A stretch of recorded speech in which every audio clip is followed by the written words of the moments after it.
સાબરકાંઠાના ઈડર મામલતદાર કચેરીના ખોટા સહી સિક્કાવાળો દાખલો ઝડપાયો છે। ગાંધીનગરથી જાતિના દાખલાની ઈડર મામલતદાર કચેરીમાં ખરાઈ કરતા ભાંડો ફૂટ્યો। મામલતદાર કચેરીના વહીવટ વિભાગ દ્વારા જાતિના દાખલાને લઈને તપાસ હાથ ધરવામાં આવી। ઈડરની કચેરીના રજિસ્ટરમાં ખરાઈ માટે આવેલા સર્ટિફિકેટની એન્ટ્રી જ નથી।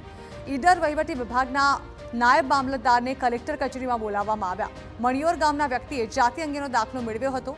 પોસ્ટમાં સરકારી નોકરી મળ્યા બાદ ડોક્યુમેન્ટ સાથે દાખલો રજૂ કર્યો હતો। પોસ્ટ વિભાગે વેરિફિકેશન માટે દાખલો ઈડર મામલતદાર કચેરીએ મોકલ્યો હતો।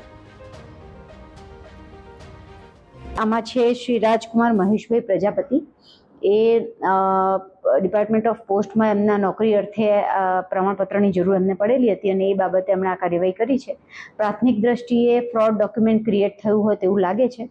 વધુ તપાસ ચાલુમાં છે અને જો આમાં કોઈ પણ લોકલ કર્મચારીની સંડોવણી હશે કે ફોર્જ ડોક્યુમેન્ટ ક્રિએટ થયેલા હશે તો એ બાબતે કાયદેસર કાર્યવાહી કરવામાં આવશે।